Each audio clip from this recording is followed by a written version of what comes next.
అంటే ఇది వాంటెడ్లీ చేయడం.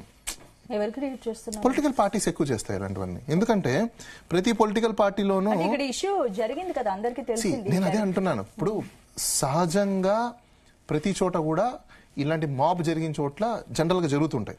ఇప్పుడు ఆ ఇష్యూ ఎందుకు జరిగింది? బేసిక్ గా తోపుసులాటలో అసలు ఎందుకు తోసుకున్నారు? అల్లు అర్జున్ అక్కడికి రావడం వల్ల. అల్లు అర్జున్ రావడం ఒక పాయింట్ అయితే, అదే మెయిన్ పాయింట్. అల్లు అర్జున్ రావడం ఒక పాయింట్ అయినప్పుడు అక్కడ అల్లు అర్జున్ సినిమా థియేటర్కి అతను వెళ్తున్నాడు. ఆ జ్యూరిస్డిక్షన్ లో ఉన్న పోలీస్ వాళ్ళకి కూడా డిప్లాయ్ ఎంతమంది స్టాఫ్ ని డిప్లాయ్ చేసుకోవాలి? లా అండ్ ఆర్డర్ ఇష్యూస్ వస్తున్నప్పుడు అంత క్రౌడ్ ఉంది, రోడ్ ఇప్పుడు ఊరికనే జరిగిపోదు కదా. చిన్న ఎగ్జాంపుల్ చెప్తాను మీకు. ఇప్పుడు ఇదే జూబ్లీ చెక్ పోస్ట్ ఉంది అనుకోండి, ఇక్కడ జనాలు ఎక్కువ కుమ్ముకుడుతున్నారంటే ఆ నియరెస్ట్ పోలీస్ స్టేషన్ వాళ్ళకి తెలియకుండా ఉంటుందా? తెలుస్తుంది కదా.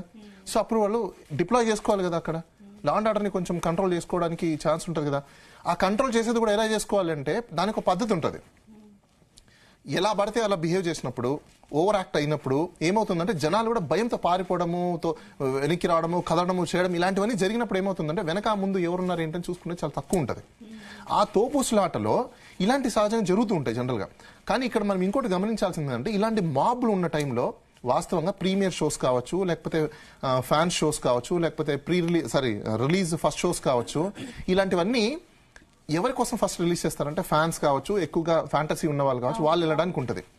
ఫ్యామిలీ వాళ్ళు ఎప్పుడైనా ఇన్ జనరల్ గా మనకు తెలిసిందేంటి, సినిమా వచ్చిన వారం రోజులకో, సినిమా వచ్చిన 10 రోజులకో పబ్లిక్ టాక్ అంతా వినిన తర్వాత, చుట్టుపక్కల వాళ్ళు చెప్పిన తర్వాత సినిమా బాగుందంటే పిల్లల్ని తీసుకొని ఫ్యామిలీ లగ్జరీగా వెళ్ళి చూసి వస్తారు.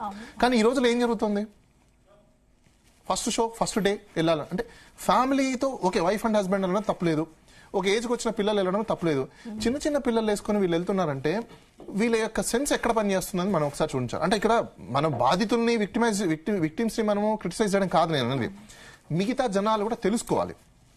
ఇలాంటి పెద్ద పెద్ద సినిమాలు వచ్చినప్పుడు, మాప్స్ ఉన్న ఏరియాలలో అలాంటి సందర్భాలు జరిగినప్పుడు మనము కూడా మన సెల్ఫ్ రిస్ట్రైన్స్ ని కూడా చూసుకోవాలి. ఎందుకంటే ఒక సినిమా గురించి ఈరోజు ప్రాణాలు పోగొట్టుకుని జీవితాలు నాశనం చేసుకోవాలన్నా దాన్ని ఆలోచించాలి కదా మనం కూడా. ఇప్పుడు పిల్లాడు అడిగాడనో, లేకపోతే వైఫ్ కోరిక ఉందని చెప్పేసానో ఇలాంటి సందర్భాలలో మనం చేస్తే నష్టపోయేది ఎవరు? కుటుంబాలే నష్టపోతాయి కదా. అది మనం ఆలోచించుకోవాలి కదా. ఇది ఆలోచించుకోకుండా అలాంటి మాబ్ వచ్చినప్పుడు ప్రికాషనర్స్ తీసుకోవాల్సిన బాధ్యత ఎవరిది ఉంటుంది? మన మీద కూడా ఉంటుంది. అఫ్ కోర్స్ అది ఆ సందర్భంలో ఎవరిని మనం బ్లేమ్ చేయలేం. ఎందుకంటే ప్రతి ఒక్కరికి ఇంట్రెస్ట్ ఉంటుంది, పోవాలి, చూడాలి, చేయాలి అంటే నలుగురికి చెప్పుకోవాలి. నేను ఫస్ట్ షోకి వెళ్ళాను, 10 రోజుల తర్వాత 1 వీక్ తర్వాత ఏదో ఫ్రెండ్స్ వస్తారు, వాళ్ళకి కూర్చోబెట్టుకు నేను ఫస్ట్ షోకి వెళ్ళాను చూడు, నాకు టికెట్ వచ్చింది చూడు, నేను కన్ఫర్మ్ అయింది చూడు, అదొక గొప్పలా చెప్పుకోవాలనే ఫీలింగ్స్ తో సొసైటీ ఉంది. అలాంటి సైకలాజికల్ ఆస్పెక్ట్స్ ఉన్న సొసైటీలో మనం బతుకుతున్నాం. సో ఇప్పుడు ఇలాంటి నష్టం జరిగినప్పుడు బన్నీ గారు దాన్ని బాధ్యత కింద తీసుకొని వాళ్ళ యొక్క కుటుంబానికి పరామర్శించడం కావచ్చు, లేకపోతే కంపెన్సేషన్ పే ఇవ్వడం కావచ్చు, డిక్లేర్ చేయడం కావచ్చు, అది కూడా ఒక గుడ్ సైన్ అనుకోవాలి. ఎందుకంటే ఇప్పుడు అక్కడ ఎవరిని నిందించాలి? ఫస్ట్ ఒకటి గవర్నమెంట్ని నిందించాలా, థియేటర్ వాళ్ళని నిందించాలా, సినిమా తీసిన డైరెక్టర్ని నిందించాలా, ప్రొడ్యూసర్ని నిందించాలా, హీరోని నిందించాలా, ఎవరిని నిందించాలి? ఇప్పుడు ప్రతి ఒక్క సిటిజన్కి ఉన్న రైట్ ప్రకారంగానే ఇప్పుడు మీరే అన్నారు ఆనవాయితీగా వస్తుంది అక్కడ అని చెప్పేసి. అంటే ఆనవాయితీగా వస్తుందంటే ప్రతి హీరో అక్కడికి వెళ్ళి సినిమా చూడడం అనేది ఆనవాయితీ కదా. అంటే కన్వెన్షనల్ ఎప్పటి నుంచి వస్తున్నదే కదా. మరి బన్నీ అక్కడ వెళ్ళండి వస్తున్నట్టు ముందస్తు ఇన్ఫర్మేషన్ అక్కడ లేదంటే నేను అదే చెప్తున్నానండి. ఎవరికి ఇవ్వాలి? పోలీసులు గానీ ఎగ్జాక్ట్లీ. ఇప్పుడు హీరో ఎవరైనా సాంప్రదాయంగా అక్కడికి వస్తున్నారు అనేది కామన్ తెలిసింది, రైట్? అవునా? ఫస్ట్ డేనే కదా అది. First day, second day, third day అనుకోండి. ఈ 3-4 డేస్ కదా క్రౌడ్ ఉంటది. ఇప్పుడు ఒకవేళ హీరో వచ్చారని అనుకోండి, సపోజ్ హీరో వస్తున్నారని అనుకోండి, హీరో అక్కడికి వెళ్తున్నా ఆయన సినిమా చూసేసి బయటకు వెళ్ళిపోవడానికి వస్తారు తప్ప అక్కడ రోడ్ షో చేయడానికో లేకపోతే పబ్లిసిటీ ఇచ్చుకోవడానికో రాడు కదా ఆయన. దేనికోసం వస్తాడు? ఆ థియేటర్ లో ఉన్న సినిమా చూసి ఆనవాయితీగా వస్తుంది, కన్వెన్షనల్ గా వస్తుంది కాబట్టి అక్కడ కూర్చొని సినిమాలు చూసి అక్కడ ఉన్న ఆడియన్స్ తో కొంచెం హాయాలో చెప్పేసి వెళ్ళిపోతారు యూజువల్ గా. కానీ ఎందుకు మనం ఇక్కడ ఆలోచించాల్సింది ఏంటంటే తోపుసులాట ఎందుకు జరిగింది? దాన్ని ఎవరైనా ఆలోచిస్తున్నారా? ఇప్పుడు చాలా మంది హీరోలు వస్తున్నారండి, చాలా మంది హీరోలు సినిమాలకు వస్తారు, రోడ్ షోలు చేస్తారు, అక్కడ కూడా తోపుసులాట జరుగుతాయి.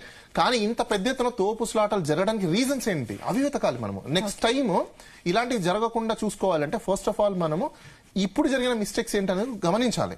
రేపు ఇలాంటి కన్వెన్షన్స్ జరుగుతూ ఉంటాయి, ఇంకా నెక్స్ట్ కన్వెన్షన్స్. కానీ అక్కడ ప్రికాషన్స్ ఏమున్నాయి? ఎలాంటి ప్రికాషన్స్ తీసుకోవాలి ఏంటి?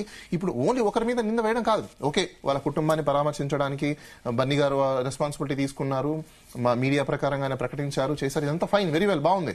బట్ నెక్స్ట్ టైం ఇలాంటి జరగకుండా ఉండాలంటే ఎక్కడ మిస్టేక్స్ జరిగింది? ఎవరు దీని బాధ్యత తీసుకుంటారు, Okay, బాలగారు ఎవరు అకౌంటబిలిటీ మాట్లాడదాం దాని తీసుకుంటారు గురించి. అనేది కూడా మనం ఆలోచించుకోవాలి. Exactly. ఈ అకౌంటబిలిటీ లేదనుకోండి దెన్ హౌ.